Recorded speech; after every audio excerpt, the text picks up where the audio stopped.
السلام عليكم ورحمة الله وبركاته.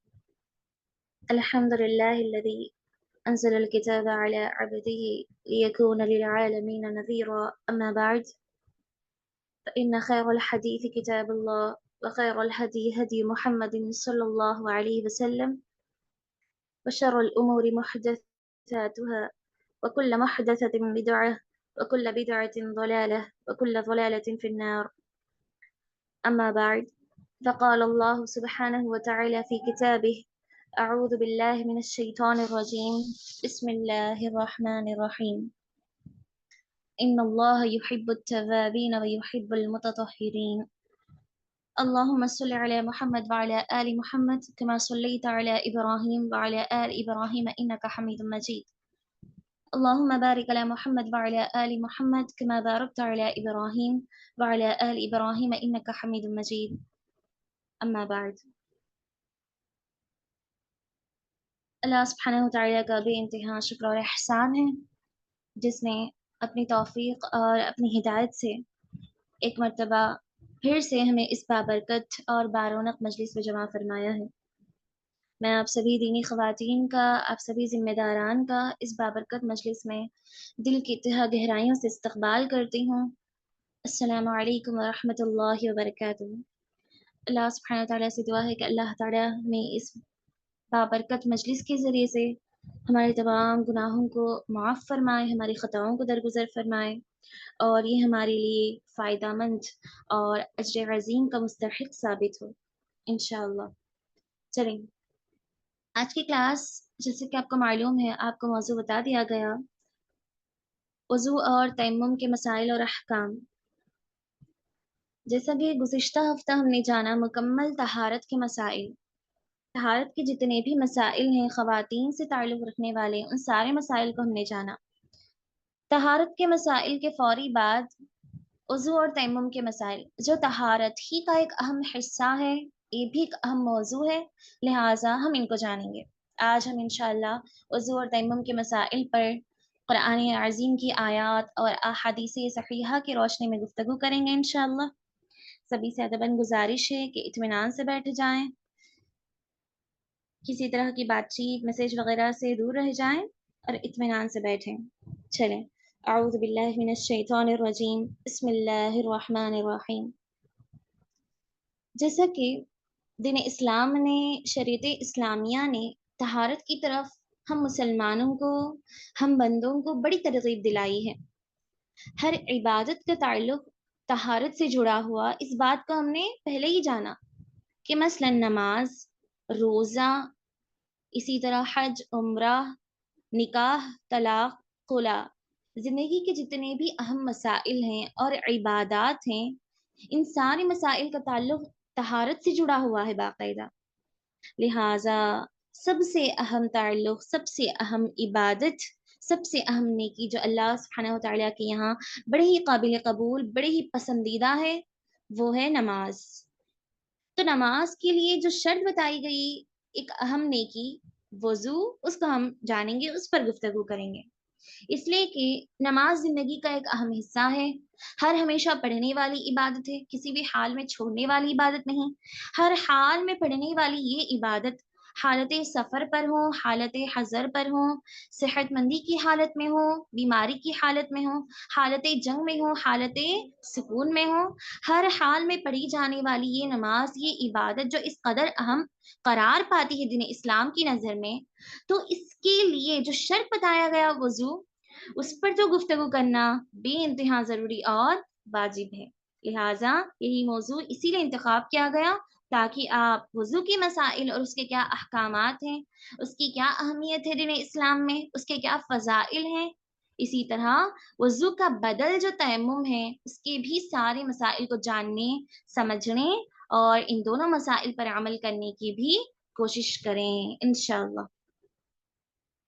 جیسا کہ پہلے نبی صلی اللہ علیہ وسلم کو اللہ سبحانہ و تعالیٰ نے اپنی کتاب میں صریح طور پر یہ حکم دے دیا، بسم اللہ الرحمن الرحیم، یا ایہا المدثر قم فانذر، اے کمبل اوڑھ کر سونے والے، اے چادر میں لپیٹے ہوئے، قم فانذر، تم اٹھ جاؤ، تم اپنے خوف سے اٹھ جاؤ، فانذر، اور لوگوں کو، اپنے رشتہ داروں کو، اپنے قبیلے والوں کو دین اسلام کی طرف لے کر آؤ، انہیں ایک اللہ کی دعوت دو، انہیں ڈراؤ جہنم کی اس آگ سے جو اللہ تعالیٰ کی نافرمانی کے لیے بنائی گئی ہے۔ وَرَبَّكَ فَطَهِّرْ، اور اس کام کے لیے تمہیں سب سے پہلے کیا کرنا چاہیے؟ تمہیں خود اس عمل کے لیے ٹہرنا ہے، تمہیں خود اس عمل کے لیے قائم اور دائم رہنا ہے۔ وَرَبَّكَ فَثَبِّرْ وَرَبَّكَ فَطَهِّرْ وَثِيَابَكَ فَطَهِّرْ، لہٰذا وَرَبَّكَ فَكَبِّرْ، تمہیں چاہیے کہ تم سب سے پہلے خود اس بات پر قائم رہو، اس عمل پر قائم اور دائم رہو، اور سب سے پہلے اللہ سبحانہ وتعالیٰ کی کبریائی اور بڑائی بیان کرو، اللہ تعالیٰ کی تسبیح، اس کی پاکیزگی بیان کرو۔ وَثِيَابَكَ فَطَهِّرْ، اور اس کے لیے شرط کیا ہے؟ تم اپنے لباس کو پاک اور صاف رکھو۔ جس طرح روحانی غذا، روحانی پاکیزگی اللہ سبحانہ وتعالیٰ کی یہاں بے انتہا قابل قبول ہے، پسندیدہ ہے، اہمیت کی حامل ہے، بالکل اسی قدر لباس کا پاکیزہ ہونا، بدن کا پاکیزہ ہونا بھی اللہ سبحانہ وتعالیٰ کی یہاں عبادت کا ایک بہت ہی اہم حصہ ہے۔ وَالرُّجْزَ فَاهْجُرْ، اللہ سبحانہ وتعالیٰ اپنے نبی صلی اللہ علیہ وسلم کو باقاعدہ ڈراتے ہوئے، حکم دیتے ہوئے اس بات کا احساس دلا رہے ہیں، وَالرُّجْزَ فَاهْجُرْ، کہ تم ناپاکی سے دور رہ جاؤ، ناپاکی کو ختم کر دو، اپنے آپ سے گندگی کو، آلودہ چیزوں کو دور کر دو۔ لہٰذا یہ آیات جو اللہ کے نبی صلی اللہ علیہ وسلم پر نازل ہوئیں، اس بات کی واضح دلیل دیتی ہیں، اس بات کی طرف مکمل اشارہ ہے کہ عبادت سے قبل اللہ کی تسبیح، پاکیزگی، جس سے مراد نماز ہے، اس سے قبل وضو کا ہونا شرط ہے۔ اسی لیے آج ہم وضو کے سارے احکام اور اس کے جتنے بھی مسائل ہیں، اس کے جو فضائل ہیں، اس کی جو افادیت ہے، اس پر گفتگو کریں گے۔ تو چلیں سب سے پہلے کسی بھی موضوع کو جاننے کے لیے، سمجھنے کے لیے اس لفظ کا کیا معنی ہے اس کو جاننا ضروری ہے، لہٰذا وضو کو کیا معنی ہے اس کو ہم جانیں گے۔ وضو عربی زبان میں وضو، اگر وضو اس لفظ کے جو پہلا حرف ہے واو، اس پر اگر آپ زبر لگا دیں، اس کا آپ منسوب کرتے ہوئے پڑھیں الوضوء وضوء، تو وہ کہلائے گا عربی زبان میں وضو کا پانی، اس کا مطلب ہوگا وضو کا پانی۔ وضو کا جو واو ہے اس کا ہم منسوب کر کے پڑھیں، اگر زبر کے ساتھ پڑھیں تو اس کا مطلب یہ ہوگا کہ اس لفظ کے معنی ہے وضو کا پانی۔ آپ جہاں پر بھی احادیث میں وضو کو منسوب کرتے ہوئے دیکھیں تو آپ معلوم کر لیں کہ اس سے مراد وضو ایک عمل نہیں بلکہ اسم ہے، ایک ناؤن ہے، جس کا مطلب ہے وضو کا پانی۔ اس کے بعد اگر ہم وضو کے واو پر، اس لفظ پر منسوب کے بجائے مضموم کر دیں، زبر کے بجائے پیش لگا دیں، تو اس کا مطلب ہوگا وضو، جو کہ ایک عمل ہے، ایک فعل ہے، ایک ورب ہے۔ لہٰذا ایک بیسک بات، ایک بنیادی اہم مسئلہ ہے جس کو جاننا ہر اعتبار سے ضروری ہے تاکہ احادیث کو سمجھنا آسان ہو جائے۔ لہٰذا الوضوء الوضوء دونوں میں کیا فرق ہے ہم نے معلوم کر لیا۔ آپ اس فرق کو معلوم کریں تاکہ آگے اگر احادیث سنیں پڑھیں تو آسانی سے سمجھ میں آ جائیں۔ یہ دونوں الفاظ بھی باقاعدہ قرآن اور احادیث میں استعمال ہوئے ہیں۔ یہ رہا وضو کا ایک چھوٹا سا معنی، مفہوم، ڈیفینیشن، الوضوء الوضوء میں کیا فرق رہا۔ اس کے بعد اب ہم آئیے جانتے ہیں وضو کی اللہ سبحانہ و تعالیٰ کے دربار میں کیا اہمیت ہے۔ کیا اس نیکی کی کوئی اہمیت ہے، اس کی کوئی فضیلت ہے، یا پھر ایک ایسی نیکی ہے، ایک ایسا کام ہے، ایک ایسی شرط ہے جو نماز سے پہلے کرنے والا عمل ہے، کیا بس اتنا ہی اس کا فائدہ، اس کا مقام اور مرتبہ بیان کیا گیا، یا پھر اس کے آگے بھی اس کی کچھ فضیلت ہے؟ لہٰذا سب سے پہلے احادیث کی طرف جائیں گے۔ پیارے نبی صلی اللہ علیہ وسلم اپنی صحیح حدیث میں بیان فرماتے ہیں، ما من امرئ يتوضأ فيحسن وضوءه ثم يصلي الصلاة إلا غفر له ما بينه وبين الصلاة الأخرى۔ جی چلیں، اس حدیث میں جو صحیح الجامع کی حدیث ہے، یہ حدیث اللہ کے نبی صلی اللہ علیہ وسلم نے بیان فرمائی وضو کی فضیلت میں۔ اللہ کے نبی بیان فرماتے ہیں ما من امرئ یتوضأ، جب کوئی بھی بندہ وضو کرے، فیحسن وضوءہ، وہ اپنے وضو کو اچھے انداز میں کرے، جیسا پیارے نبی صلی اللہ علیہ وسلم کا مسنون طریقہ ہے اسی کے مطابق احسن درجے میں وضو کرے، اپنے وضو کو بہتر بنائے، بخوبی کرے، ثم یصلی الصلاۃ، اس کے بعد نماز پڑھے، اس کے بعد وہ اللہ تعالیٰ کے دربار میں حاضر ہو کر نماز پڑھتا ہے، الا غفر له ما بینه وبین الصلاة الاخرى، سبحان اللہ۔ لہٰذا اس چھوٹی سی نیکی کی وجہ سے، اس چھوٹے سے عمل کی بدولت اللہ سبحانہ وتعالیٰ اس کی ان گناہوں کو معاف فرما دیں گے جو اس نے ایک نماز اور دوسرے نماز کے درمیان کیے ہوں گے۔ سبحان اللہ، اس نے باقاعدہ اچھے انداز میں وضو کیا، اس کے فوری بعد نماز پڑھی، دوسری نماز تک کا جو وقفہ رہا اس درمیان اس نے چھوٹے چھوٹے جتنے بھی گناہ کیے ہوں گے، جتنی بھی اللہ کی نافرمانی کی ہوگی، جتنے بھی خطائیں ہوں گی اس کی، اللہ تعالیٰ ان خطاؤں کو اسی وقت جو ہے نامہ اعمال سے ختم کر دیں گے، مٹا دیں گے۔ سبحان اللہ، یہ فائدہ، یہ فضیلت محض وضو سے ہے۔ ہاں، یہ بات بالکل صحیح ہے کہ نماز کا فائدہ بتایا گیا کہ وہ گناہوں کو معاف کر دیتی ہے۔ الصلوات الخمس، 5 نمازیں جو ہے کفارہ ہیں درمیانی نمازوں کے لیے۔ یہ جو 5 نمازیں ہیں روزانہ کی، وہ ہر نماز کے لیے جو ہے کفارہ بن جاتی ہے۔ ایک نماز سے لے کر دوسری نماز تک کا جو وقفہ ہے اس درمیان ہم نے جتنے بھی گناہ کیے ہوں گے وہ سارے کے سارے گناہ ختم ہو جائیں گے۔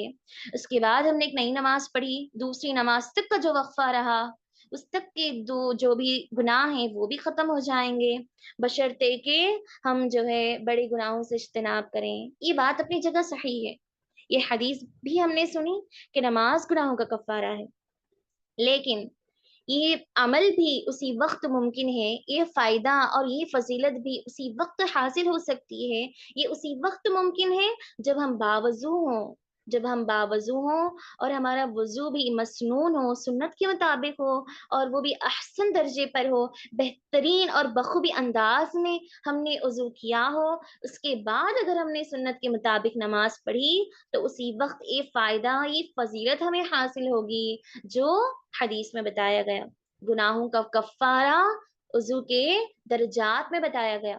سبحان اللہ، لہٰذا سب سے پہلی فضیلت وضو کے سلسلے میں معلوم ہوئی کہ وہ گناہوں کو معاف فرما دیتی ہے۔ وضو ایک ایسا عمل، ایک ایسا ذریعہ ہے جو نہ صرف بندے کو پاکیزہ رکھتا ہے جسمانی اعتبار سے، بلکہ روحانی اعتبار سے بھی اس کو پاک اور صاف کر دیتا ہے ہر گناہ سے، جیسا کہ دوسری حدیث میں پیارے نبی صلی اللہ علیہ وسلم بیان فرماتے ہیں من توضأ فأحسن الوضوء، جب بندہ وضو کرے اور اپنے وضو کو اچھی طرح کرے، خرجت خطاياه من جسدي حتى تخرج من تحت اظفاره، سبحان اللہ، تو اللہ سبحانہ تعالیٰ اس کے بدن کے سارے گناہوں کو ختم کر دیں گے، اس من جسدی ہی، اس کے جسم سے، جس طرح وضو کے کرنے کے دوران پانی ٹپک رہا ہوتا ہے اس کے چہرے سے، اس کے ہاتھ سے، اس کے پیر سے، تو اللہ سبحانہ وتعالیٰ دراصل وہ پانی ٹپک نہیں رہا بلکہ اس کے جسم کے اعضاء میں سے اس کے گناہ جو اس نے کیے ہیں، روحانی گناہ، جسمانی گناہ،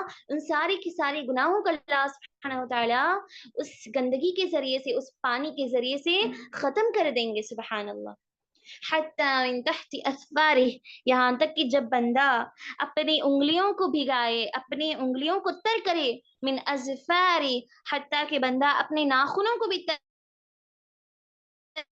کرے، اپنے ناخن کو بھی بھگائے، تر کرے، تو ناخن برابر کے بھی گناہ ختم ہو جائیں گے، انگلیوں کے بھی گناہ سبحان اللہ ختم کر دیے جائیں گے۔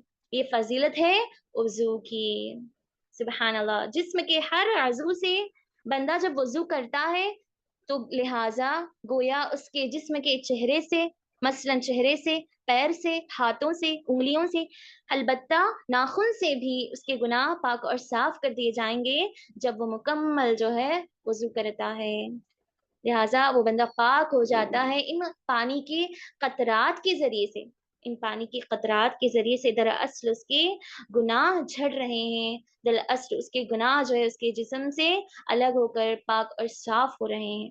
سبحان اللہ۔ لہٰذا یہاں پر یہ بات معلوم ہوئی کہ وضو ایک تو پاکیزگی کا ایک ذریعہ ہے، جسمانی پاکیزگی، اور ساتھ ہی ساتھ روحانی پاکیزگی کا بھی ایک آسان اور اہم ذریعہ ہے، ایک آسان، اہم اور فضیلت والا ذریعہ ہے جو اللہ سبحانہ وتعالیٰ کی یہاں بڑا ہی محبوب ہے۔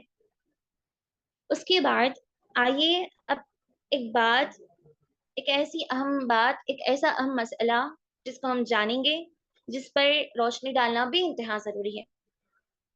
یہاں تک ہم نے جانا کہ نماز کے لیے جب بندہ وضو کرتا ہے تو اس کی کیا فضائل ہیں احادیث کی روشنی میں۔ اب عوام کے درمیان جو شک اور شبہ، جو غلط فہمی، جو کمزور عقیدہ بنا ہوا ہے، اس پر روشنی ڈالیں گے۔ اور وہ کمزور عقیدہ کیا ہے اللہ تعالیٰ کے لیے، دین اسلام کے لیے، احادیث کے لیے؟ وہ کمزور عقیدہ کیا ہے؟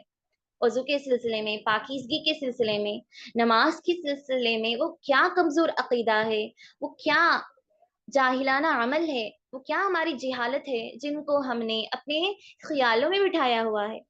اس پر گفتگو کریں گے احادیث کی روشنی میں۔ اور وہ یہ ہے کہ اکثر یہی سمجھتی ہیں کہ جب بندہ وضو کرتا ہے تو اس کے لیے ضروری ہے کہ وہ نماز پڑھے۔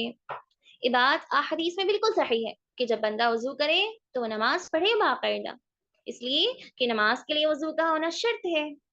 لیکن اگر میں آپ کو بتاؤں ایک ایسی بات جس کو اگر آپ گرامر کی کتابوں میں پڑھیں، تفاسیر کی کتابوں میں پڑھیں، مصطلح الحدیث ان جیسی کتابوں میں پڑھیں، تو احادیث کی کتابوں میں قاعدہ ملتا ہے، اس قاعدے کو آپ یاد رکھیں، اس قاعدے کو آپ یاد رکھیں۔ اس قاعدے کا سب ٹاپک یہ ہے کہ شرط کی کیا معنی ہے، اس کا کیا قاعدہ ہے۔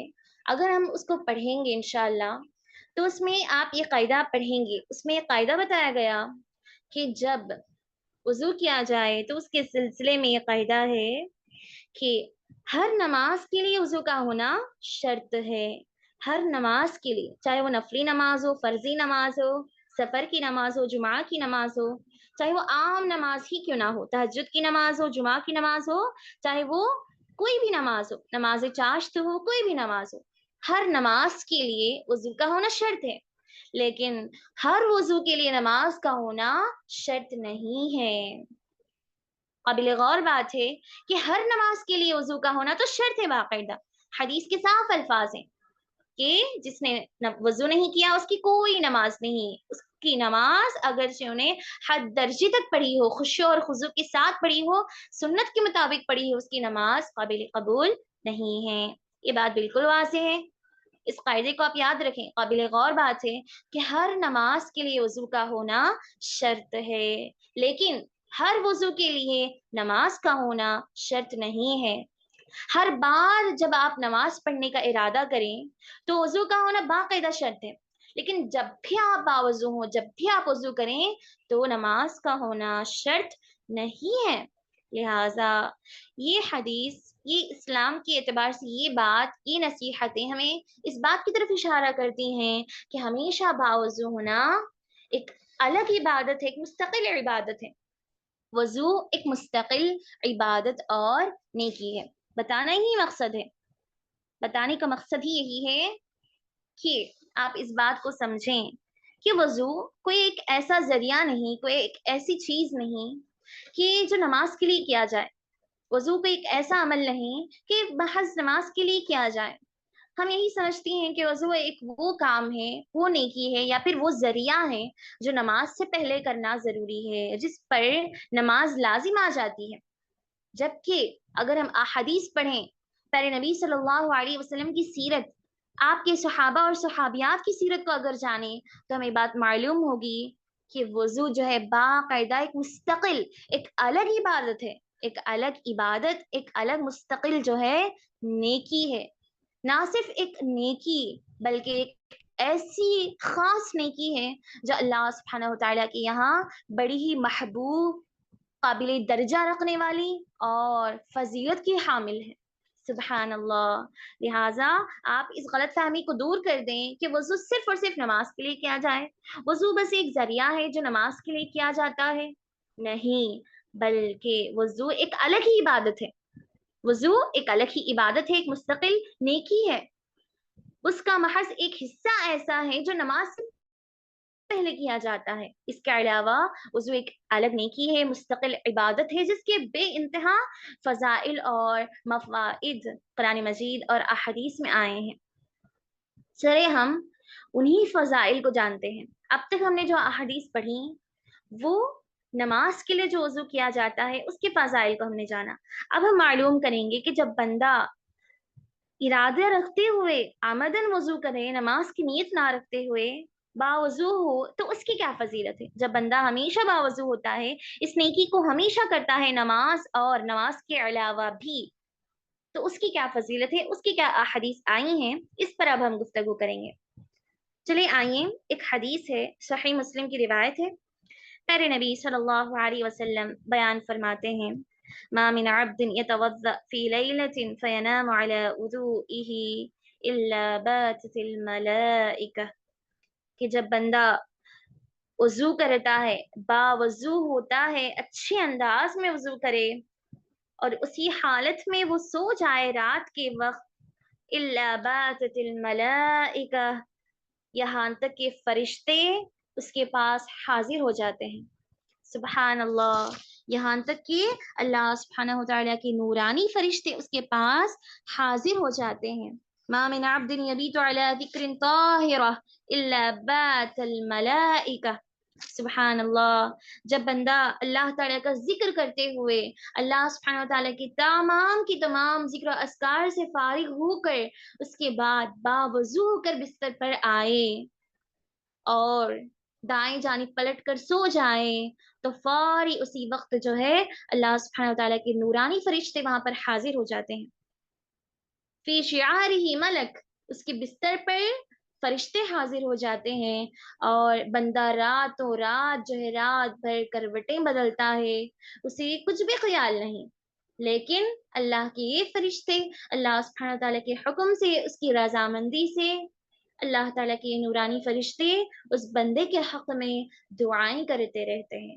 سبحان اللہ. اور وہ دعائیں کیا ہیں؟ اللہم اغفر لعبدک، اے اللہ تیرے اس بندے پر رحم فرما، تیرے اس بندے کی تمام گناہوں کو بخش دے. اس لیے کہ جب سویا تھا تو باوضو ہو کر سویا تھا، تیرا ذکر کرتے ہوئے، تیری عبادت کرتے ہوئے طہارت کی حالت میں یہ سویا تھا، اسی لیے تو اس کے سارے گناہوں کو بخش دے. سبحان اللہ. لہٰذا یہ حدیث سب سے پہلے تو اس بات کی طرف اشارہ کرتی ہے کہ باوضو ہو کر سونا بڑی فضیلت کی بات ہے. جب بندہ باوضو ہو کر سو جائے تو دن بھر کے گناہ بھی اللہ سبحانہ تعالیٰ معاف فرما دیتے ہیں اور بذات خود فرشتے بھی اس بندے کے حق میں دعائیں کرتے ہیں. دعائیں کرنے کے ساتھ ساتھ فرشتوں کی حفاظت بھی ہو جاتی ہے.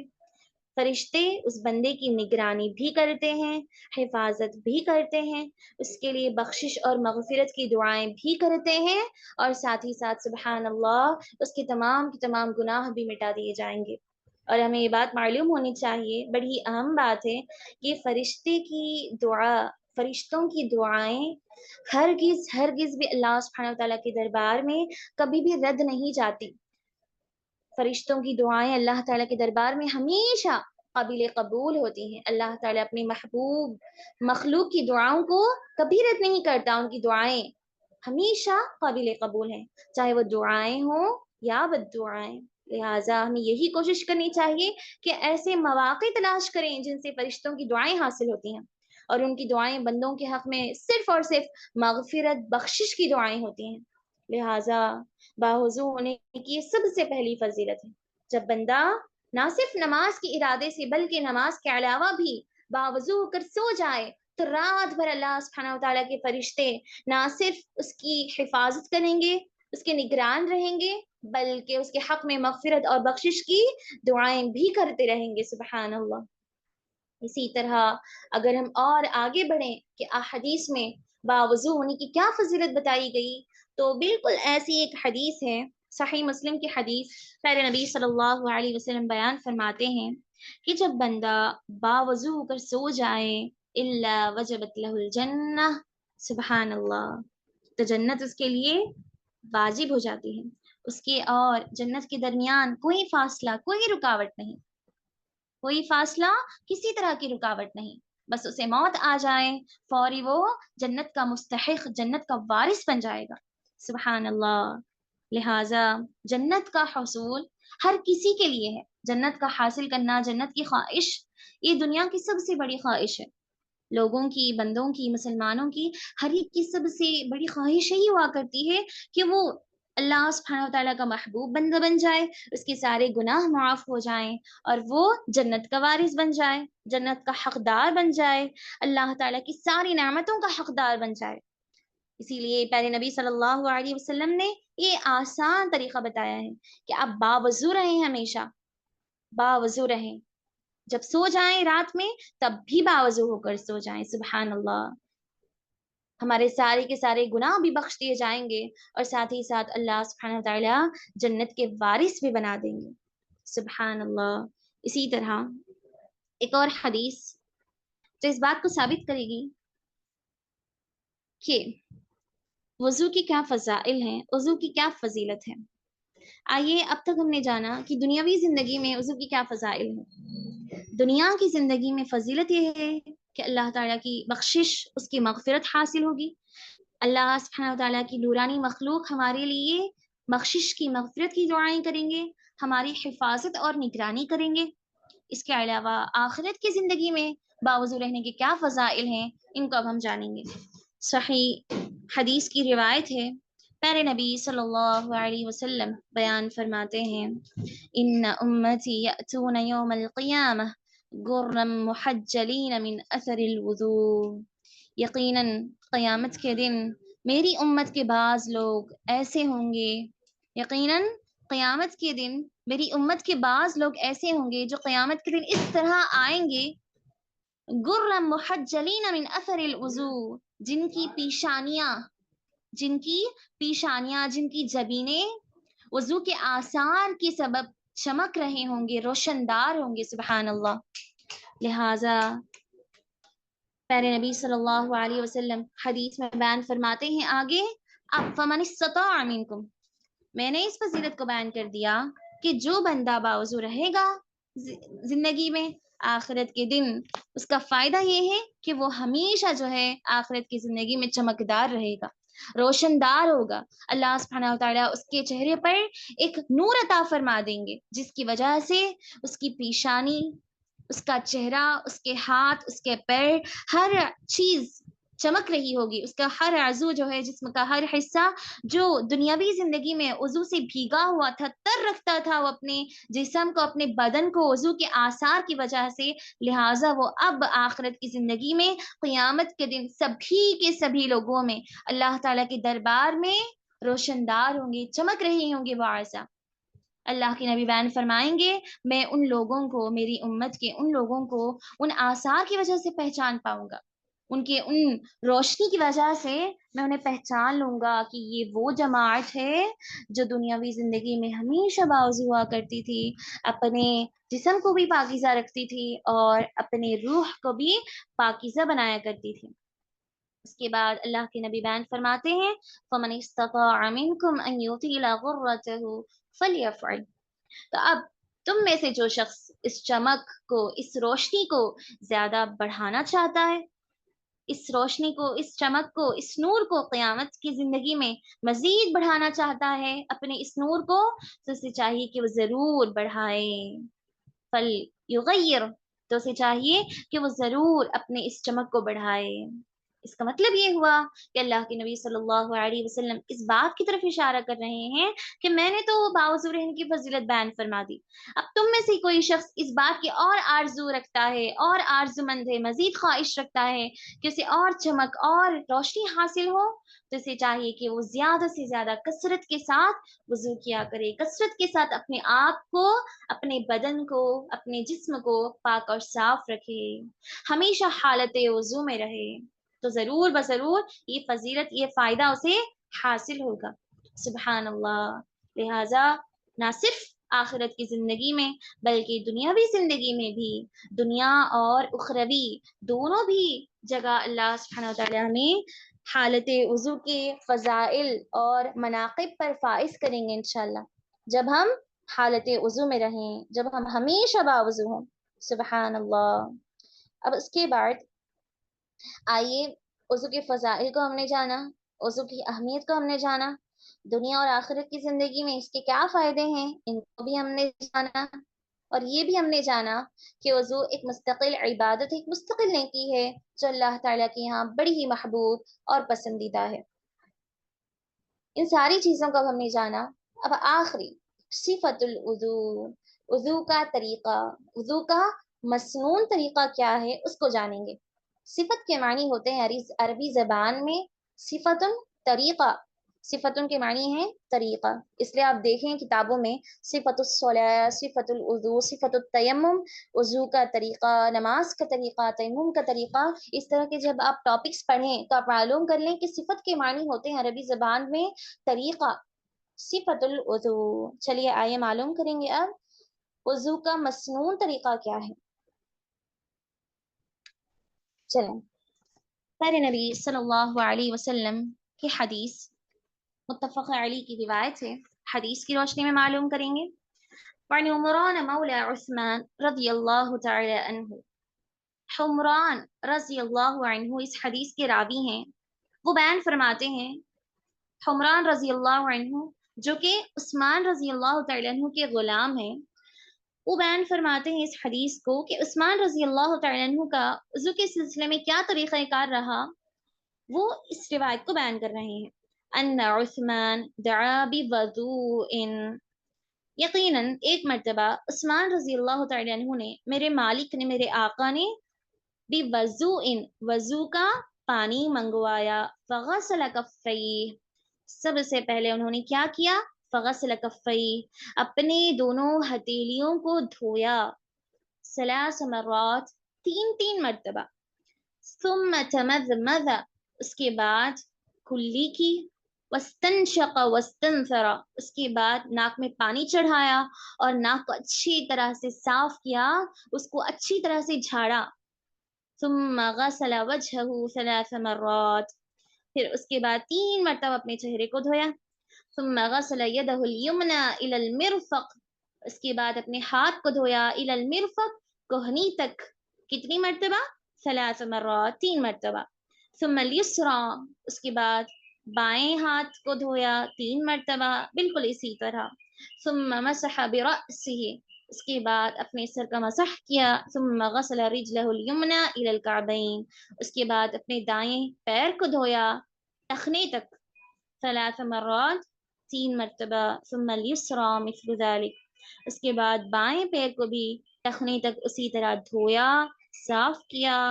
ثم قال، اس سارے کے سارے طریقے کو بیان کر کے عثمان رضی اللہ تعالی عنہ آخر میں بیان فرماتے ہیں، رأیت رسول اللہ صلی اللہ علیہ وسلم توضأ نحو وضوء هذا، میں نے نبی صلی اللہ علیہ وسلم کو بالکل اسی طرح وضو کرتے ہوئے دیکھا جس طرح میں نے ابھی وضو کیا ہے.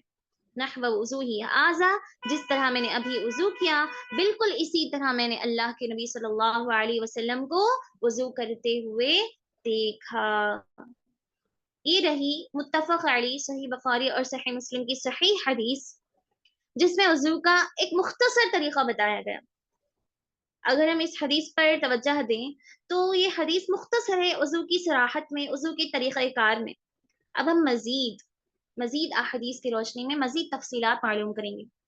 سب سے پہلے وہ حدیث جس میں اللہ کے نبی صلی اللہ علیہ وسلم بیان فرماتے ہیں، لا وضوء لمن لم يذكر اسم اللہ علیہ، اس شخص کا کوئی وضو نہیں جس نے وضو کا آغاز اسم اللہ علی، اللہ تعالیٰ کے نام سے نہ کیا ہو. جس نے اپنے وضو کا آغاز اللہ کے نام سے نہ کیا ہو، اس کا کوئی وضو نہیں. اب جس کا وضو نہیں، اس کی کوئی نماز نہیں، اس کی کوئی عبادت نہیں. لہذا وضو کے لیے سب سے پہلا عمل، سب سے پہلا طریقہ بسم اللہ پڑھیں. بسملہ سے جو ہے وضو کا آغاز کیا جائے. اسی لیے کہ جب اللہ کے نبی صلی اللہ علیہ وسلم نے ہر چیز سے قبل بسم اللہ کی تاکید کی ہے، ہر کام کرنے سے قبل بسم اللہ کی ترغیب دلائی ہے، تو یہ وضو تو ایک بڑا ہی اہم مسئلہ ہے. یہ وضو تو ایک الگ ہی عبادت ہے، مستقل عبادت ہے، جو محبوب عبادت ہے. اس کے لیے تو وضو باقاعدہ ضروری ہے، اس کے لیے تو بسملہ بے حد ضروری ہے. لہٰذا لا وضو لمن لم یذکر اسم اللہ علیہ، پیارے نبی صلی اللہ علیہ وسلم نے وعید سنا دی کہ اس کا کوئی وضو نہیں جس نے بسم اللہ سے آغاز نہ کیا ہو. اگر کسی کا کوئی وضو نہیں، اس کا کوئی نماز بھی نہیں، اس کی نماز بھی قابل قبول نہیں ہے. اس کے بعد یہاں پر ایک مسئلہ ہے کہ اگر ہم وضو کر رہے ہیں، ہم نے وضو کر لیا مکمل، اور وضو کرنے کے بعد ہمیں یاد آیا کہ ہم نے بسم اللہ نہیں پڑھی، تو احادیث کے واقعات اس بات کو ثابت کرتے ہیں کہ آپ کو جب بھی یاد آئے آپ وضو کریں، آپ دوبارہ جائیں وضو کر کے آئیں بسم اللہ کہتے ہوئے. آپ کو نماز کے دوران یاد آیا، آپ دوبارہ جائیں، دوبارہ بسم اللہ کہتے ہوئے وضو کر کے دوبارہ نئی نماز شروع کریں. نماز کے بعد یاد آیا ہے، نماز کے دوران یاد آیا، یا پھر نماز سے پہلے ہی یاد آ گیا، وضو کرنے کے فوری بعد یاد آیا، جب کبھی بھی یاد آ جائے آپ کبھی بھی جو ہے اسی وقت جو ہے وضو کر لیں بسم اللہ کہتے ہوئے. یہ الگ بات ہے کہ نماز ہی کا وقت ختم ہو چکا تھا، اس وقت کے بعد، نماز کے وقت کے ختم ہو جانے کے بعد صبح میں آپ نے وضو کیا، نماز پڑھی، شام کے وقت آپ کو یاد آیا، تو یہ مسئلہ نہیں ٹھہرتا، اس میں کوئی مسئلہ ہی نہیں ہے، کوئی سوال ہی نہیں ہے. یہ الگ بات ہے، ایک الگ مسئلہ ہے جس میں اللہ سبحانہ تعالیٰ انشاءاللہ معافی کا فیصلہ کریں گے. اللہ تعالیٰ نے معافی کا فیصلہ کر دیا. اس کے بعد سب سے پہلا عمل بسملہ ہے. اس کے بعد کیا کرنا چاہیے؟ اگر ہم پیارے نبی صلی اللہ علیہ وسلم کی سیرت کے مطابق، آپ کی طریقے کے مطابق وضو کرنا چاہتی ہیں باقاعدہ اگر ہم، تو اس حدیث کو سنیں. پیارے نبی صلی اللہ علیہ وسلم نے بیان فرمایا، لولا ان اشق علی امتی لامرتهم بالسواک مع كل وضوء. اگر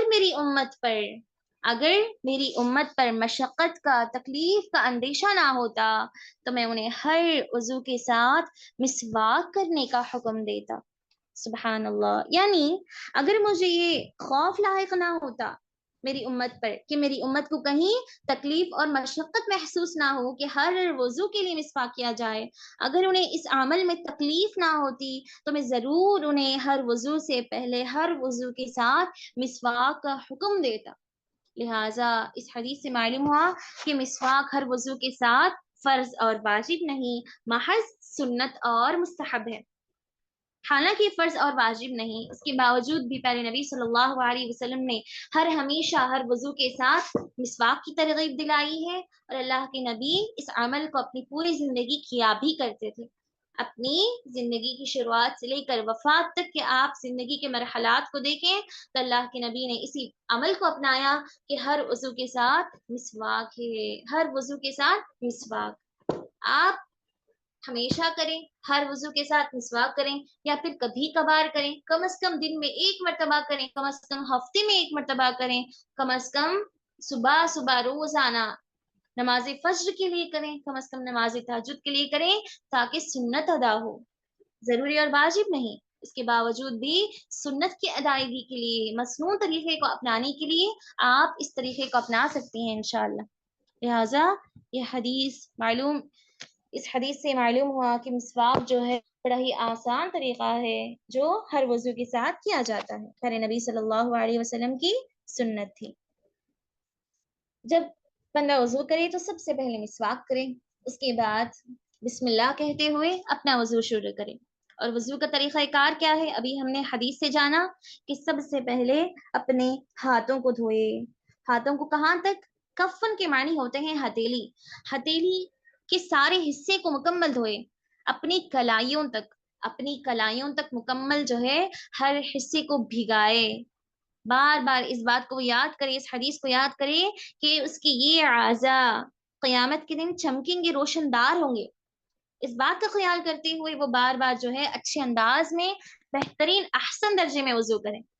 اور پیارے نبی صلی اللہ علیہ وسلم بیان فرماتے ہیں کہ جب بندہ وضو کرے تو اپنی دونوں انگلیوں کے درمیان اچھے سے خلال کرے، اپنی دونوں انگلیوں کے درمیان اچھے سے خلال کرے. 3 مرتبہ اس نے کلائیوں تک دھویا اپنے ہاتھ کو، اس کے بعد دوبارہ سے جو ہے نیا پانی لے، منہ میں پانی ڈالے، اچھی طرح سے کلی کرے تاکہ دانتوں کی بھی صفائی ہو جائے، زبان کی بھی صفائی ہو جائے، اور ساتھ ہی ساتھ جب اللہ کے دربار میں حاضر ہو تو منہ کی صفائی ہو جائے، پاکیزہ جسم لے کر جائے۔ اس کے بعد وستنشقا، اور ناک میں پانی چڑھائے۔ وبالغ فی الاستنشاق، پہلے نبی صلی اللہ علیہ وسلم نے اس بات کا حکم دیا کہ جب تم وضو کرو تو باقاعدہ اپنے ناک میں پانی چڑھاؤ، اچھی طرح سے ناک کو صاف کرو، اچھی طرح سے ناک کو جھاڑو باقاعدہ، تاکہ اس کے اندر کی ساری گندگی، ساری نجاست نکل جائے۔ اس کے بعد ثم غسل وجہہ، اس کے بعد آپ صلی اللہ علیہ وسلم اپنا چہرہ دھویا کرتے تھے۔ چہرے کا دھونا مکمل، جہاں سے چہرے کے بالوں تک، جہاں سے بال کانوں کے حصے تک بھی آ جاتے ہیں، ان بالوں تک بھی جو ہے اپنے چہرے کو بھگائے، نیچے تک، اوپر سے نیچے تک، دائیں سے بائیں تک، مکمل چاروں طرف سے بھگائے۔ اس کے بعد ثم غسل یدہ الیمنی الی المرفق، اس کے بعد اپنے ہاتھ کو دھوئے۔ اب اس نے سب سے پہلے تو ہاتھ دھو دیے تھے کلائیوں تک، اس کے باوجود بھی وہ جو ہے انگلیوں سے، سامنے کی انگلیوں سے، ناخون سے جو ہے دوبارہ سے اپنے ہاتھ دھونے کا آغاز کرے، الی المرفق، کہاں تک؟ کوہنی تک باقاعدہ، کوہنی باقاعدہ بھیگنی چاہیے، تر ہونی چاہیے۔ اب یہ سوال نہیں کہ کوہنی سے بھی زیادہ اگر بھیگ جائے اوپر تک تو کیا یہ بدعت ہے؟ نہیں، کوہنی سے بھی زیادہ اوپر چلا جائے پانی تو اس میں کوئی حرج کی بات نہیں، یہ نہ بدعت کہلائے گی نہ ایک نیا عمل، اس میں کوئی حرج کی بات نہیں۔ ذرا اوپر بھی چلا جائے پانی تو کوئی حرج کی بات نہیں، لیکن کوہنی تک پانی پہنچنا ہے، کوہنی کو بھی بھگانا ہے باقاعدہ، کوہنی تر رہنی چاہیے باقاعدہ۔ سب سے پہلے دایاں ہاتھ، اس کے بعد بایاں ہاتھ، اس کے بعد سر کا مسح۔ چلیں اب سر کا مسح پر تھوڑا گفتگو کریں گے۔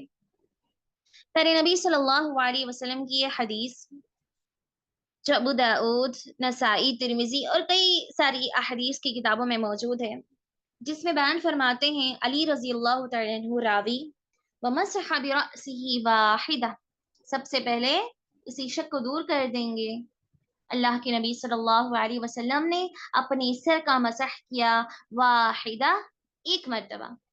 پیارے نبی صلی اللہ علیہ وسلم نے اپنے سر کا جب مسح کیا تو صرف اور صرف ایک مرتبہ کیا۔ تو یہ حدیث اس بات کی واضح دلیل ہے، اس بات کی طرف اشارہ ہے کہ سر کا مسح صرف اور صرف ایک ہی مرتبہ ہونا چاہیے، جیسا کہ اللہ کے نبی نے کیا۔ اب اس کا طریقہ کار متفق علیہ کی روایت ہے، مسح رسول اللہ صلی اللہ علیہ وسلم برأسہ، اللہ کے نبی نے اپنے سر کا مسح کیا، فأقبل بیدیہ وأدبر، اپنے دونوں ہاتھ سر کے آگے سے پیچھے کی طرف کیے، سب سے پہلے اپنے دونوں ہاتھوں کو پیشانی کی طرف، سامنے کے جو بال ہیں ان کی طرف رکھا، اپنے ہاتھوں کو، یعنی کہ یہاں پر بیدیہ، حدیث میں یدن کے معنی ہاتھ، ہاتھوں کی طرف اشارہ ہے، اصل میں وہ انگلیوں کی طرف اشارہ ہے۔ اللہ کے نبی نے اپنی انگلیوں کو سب سے پہلے سامنے رکھا، سر کے سامنے والے حصے پر رکھا، وَأَدْبَرَ، اس کو پیچھے سے لیا، پیچھے سے آگے کی جانب دوبارہ واپس لوٹا دیا۔ مزید وضاحت کے لیے ایک دوسری حدیث دیکھیں، بَدَأَ بِمُقَدَّمَةِ رَأْسِهِ حَتَّى ذَهَبَ بِهِمَا إِلَى قَفَاهُ، آپ صلی اللہ علیہ وسلم نے سر کے اگلے حصے سے، سر کے اگلے حصے سے شروع کیا، سر کے سامنے والے حصے سے شروع کر کے اپنی انگلیوں کو، اپنے ہاتھوں کو سر کے پچھلے حصے تک پہنچا دیا، کہاں تک؟ الی قفاہ، اپنی گدی تک پہنچا دیا، اور پھر اسی طرح دونوں ہاتھوں کو سر کے بالوں کا مسح کرتے ہوئے اسی جگہ پر واپس لا کر رکھ دیا جہاں سے آپ نے مسح کا آغاز کیا تھا۔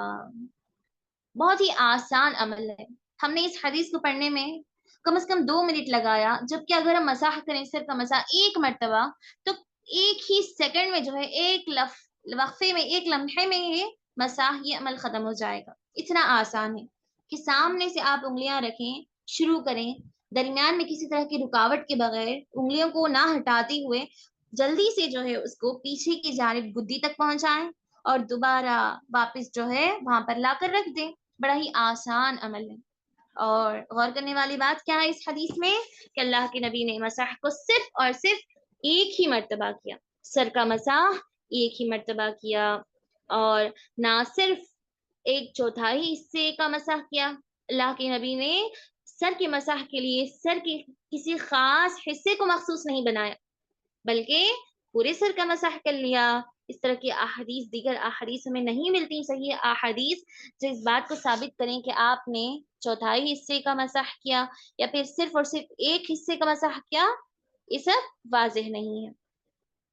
اس کے بعد کانوں کا مسح، چلیں فی صفت الوضو قال ثم مسح رسول اللہ صلی اللہ علیہ وسلم برأسه، اللہ کے نبی نے اپنے سر کا مسح کیا، اس کے بعد اپنے کانوں کا مسح کیا، وہ اس طرح وَأَدْخَلَ إِصْبَعَيْهِ السَّبَّاحَتَيْنِ فِي أُذُنَيْهِ، اللہ کے نبی نے اپنے دونوں شہادت کی انگلیوں کو کانوں میں داخل کر لیا، وَمَسَحَ بِإِبْهَامَيْهِ عَلَى ظَاهِرِ أُذُنَيْهِ، اس کے بعد اپنے انگوٹھوں سے، اپنے دونوں انگوٹھوں سے کانوں کی ظاہری حصے کا مسح کیا، کانوں کا جو ظاہری حصہ ہے اس حصے سے اوپر سے نیچے تک ایک مرتبہ مسح کر لیا، شہادت کی انگلیاں کانوں کے اندر رکھ لیں اور ایک مرتبہ جو ہے اوپر سے نیچے تک کانوں کے باہری حصے سے مسح کر لیا، کانوں کے ظاہری حصے پر مسح کر لیا۔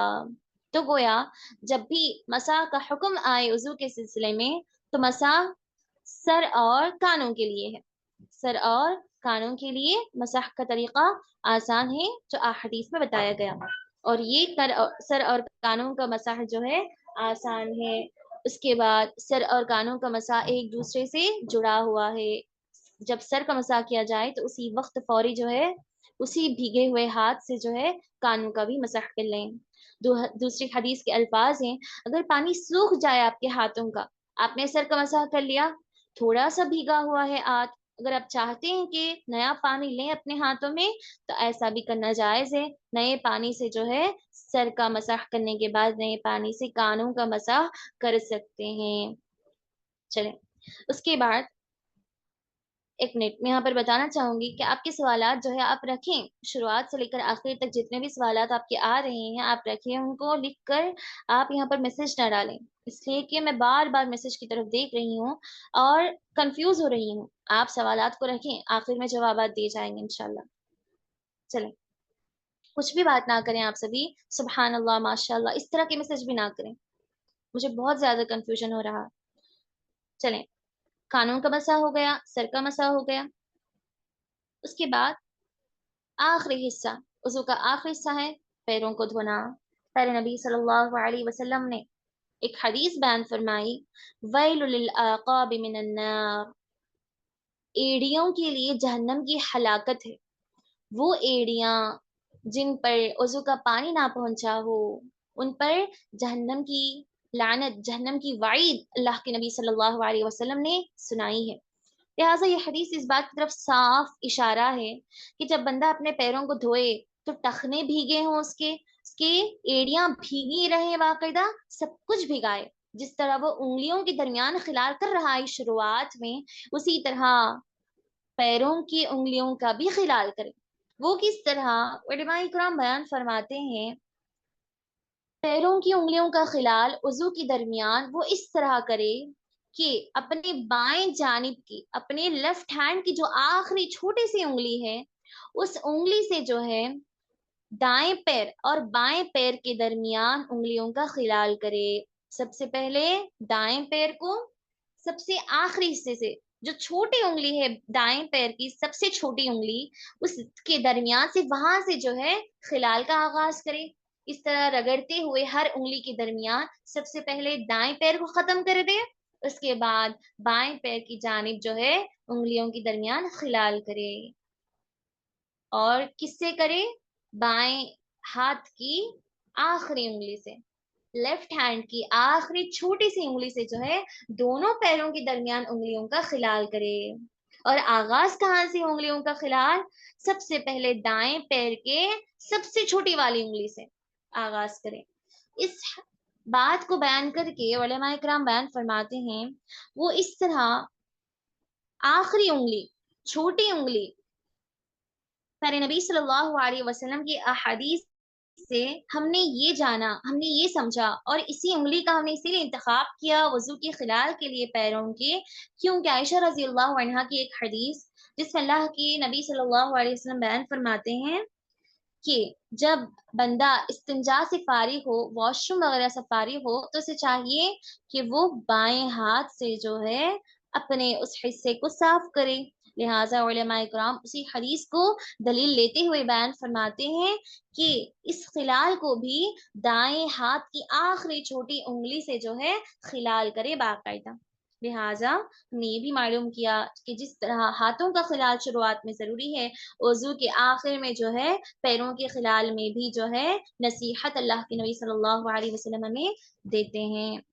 اسی طرح ایک حدیث آپ لوگوں کے سامنے، تمام احادیث کو پڑھنے کے بعد انس رضی اللہ عنہ اس حدیث کے راوی ہیں، بیان فرماتے ہیں رأى النبی صلی اللہ علیہ وسلم رجلا، اللہ کے نبی صلی اللہ علیہ وسلم نے ایک ایسے آدمی کو دیکھا، آپ کی نظر ایک ایسے آدمی پر پڑی، وفی قدمہ مثل الظفر لم يصبه الماء،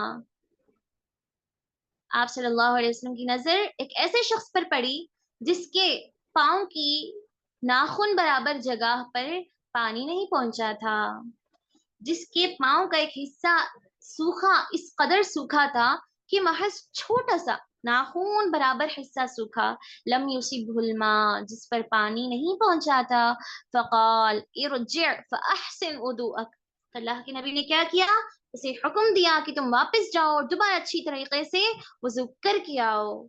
لہٰذا یہ حدیث اس بات پر واضح دلیل ہے کہ سارے پیر دھونا فرض ہے، باقاعدہ سارے پیروں کو دھونا فرض اور واجب ہے، ایک بھی حصہ جو ہے بھیگا نہ ہو، جسم کے سارے اعضاء جو وضو کے لیے بتائے گئے وہ سارے کے سارے تر و تازہ ہوں وضو کرنے کے بعد بھی نماز کے لیے۔ چلیں اس کے بعد اب ہم معلوم کریں گے کہ وضو کے بعد کی کیا دعا ہے۔ وضو کے بعد کی دعا، اب ہم نے وضو کیا بسم اللہ کہتے ہوئے، مکمل وضو کے مسنون طریقے کو بھی جانا، اب اس کے بعد وضو کی بعد کی کیا دعا ہے۔ پیارے نبی صلی اللہ علیہ وسلم نے بیان فرمایا، صحیح مسلم کی روایت ہے، ما منکم من احد یتوضا فیسبغ الوضوء، جب تم میں سے کوئی شخص وضو کرے اور خوب اچھی طرح وضو کرے، ثم یقول، اور یہ دعا پڑھے، اور وہ کون سی دعا ہے، اشہد اللہ الہ الا اللہ وحدہ لا شریک لہ واشہد ان محمدا عبدہ ورسولہ، جس میں توحید اور رسالت کی گواہی ایک بندہ جو ہے خالص نیت سے دے رہا ہے۔ جب بندہ اس دعا کو پڑھے وضو کے بعد، دوسری روایت میں دوسرے الفاظ بھی ہیں، اور وہ کیا الفاظ ہیں، اللہم اجعلنی من التوابین وجعلنی من المتطہرین، اللہ سبحانہ وتعالیٰ سے بندہ جسمانی اور روحانی پاکیزگی کی دعا کر رہا ہے کہ اللہ تو مجھے گناہوں سے بھی پاک کر دے اور روحانی گناہوں سے بھی پاک فرما دے، مجھے توبہ کرنے والے پاک صاف رہنے والوں میں سے میرے شمار کر دے۔ جب بندہ ان دو دعاؤں کو پڑھ لیتا ہے تو پیارے نبی صلی اللہ علیہ وسلم نے اس کی کیا فضیلت بیان فرمائی، الا فتحت له ابواب الجنہ، سبحان اللہ، تو ایسے شخص کے لیے جنت کے 8 دروازے کھول دیے جائیں گے کہ وہ جس دروازے سے چاہے داخل ہو سکتا ہے۔ جب 8 دروازے کھلے ہوں اب اس کی مرضی، وہ جس دروازے سے چاہے داخل ہو جائے، جنت کا راستہ تلاش کر لے۔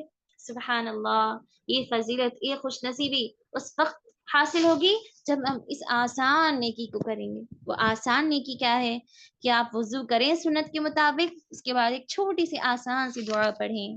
سبحان اللہ، دوسری حدیث میں ایک دوسری دعا بھی بتائی گئی، آپ اس دعا کو بھی پڑھیں۔ یہ جو دعائیں آپ بھی بتائی یہاں پر نظر آ رہی ہیں وضو کے بعد کی دعائیں، ان 2 دعاؤں کو پڑھنے کے بعد جو میں تیسری دعا بیان کر رہی ہوں اس دعا کو بھی پڑھیں آپ، ان ساری دعاؤں کو پڑھنے کے بعد ان سارے فضائل کو حاصل کریں۔